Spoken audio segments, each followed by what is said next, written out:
Salam Bapak Ibu, Saudara dan Saudari, sahabat-sahabat garam dunia yang terkasih.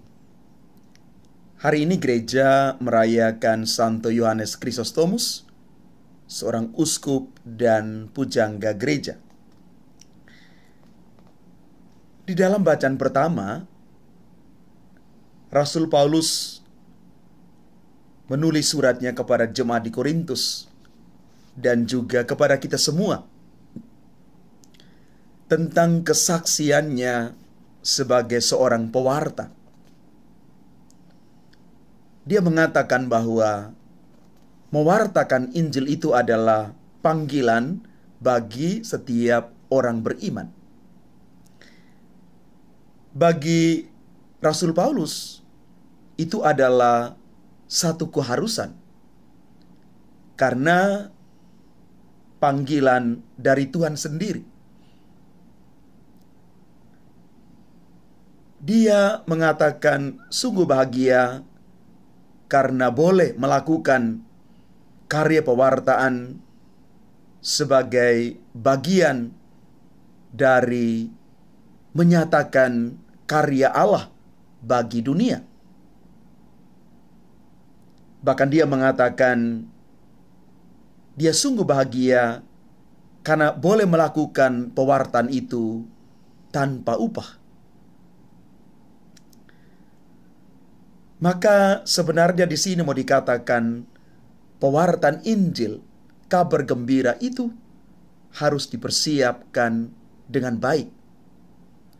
Artinya, para pewarta bukan hanya mewartakan apa yang dia tahu, apa yang dia pelajari, tetapi apa yang sudah dia hidupi. Itulah pewartaan yang sesungguhnya, ketika sabda Allah itu dihidupi dan pada akhirnya dia boleh bagikan untuk orang lain. Sehingga si pewarta ini bukan hanya sebagai pendengar sabda, tetapi sebagai pelaksana sabda itu sendiri. Dan di dalam bacaan Injil yang boleh kita baca dan renungkan hari ini,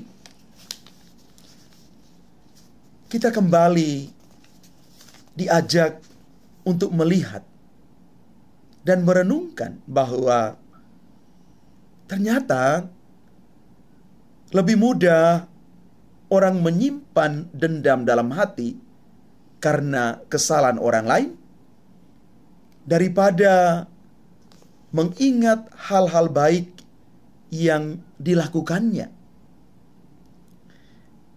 Manusia ternyata cenderung hanya melihat secara kasat mata, melihat di permukaan saja, melihat sambil lalu.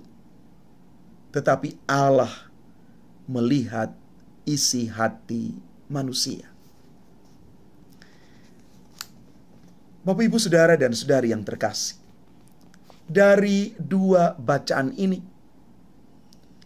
kita mau merenungkan bahwa setiap pribadi manusia itu secitra dengan Allah. Manusia adalah gambaran Allah. Allah menciptakan manusia dengan kasih-Nya. Namun manusia kadang-kadang mengabaikan dimensi ilahi dan dengan mudahnya menghakimi orang lain, menghakimi sesamanya. Santo Yohanes Chrysostomus yang kita rayakan hari ini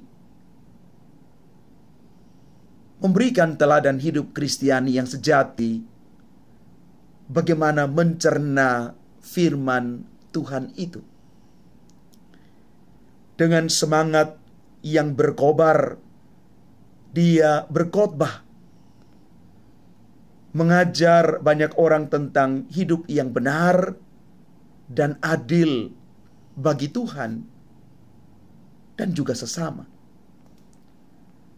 Lewat perkataannya dan hidupnya, banyak orang bertobat dan diselamatkan. Satu kalimat yang menarik dari Santo Yohanes Chrysostomus, dia mengatakan begini, Kristus besertaku, maka siapa yang akan kutakuti? Kristus menjadi kekuatan, menjadi harapan di dalam seluruh pergumulan hidup Santo Yohanes Chrysostomus. Dan semoga Kristus pula menjadi kekuatan kita. Kalau kita bersama Kristus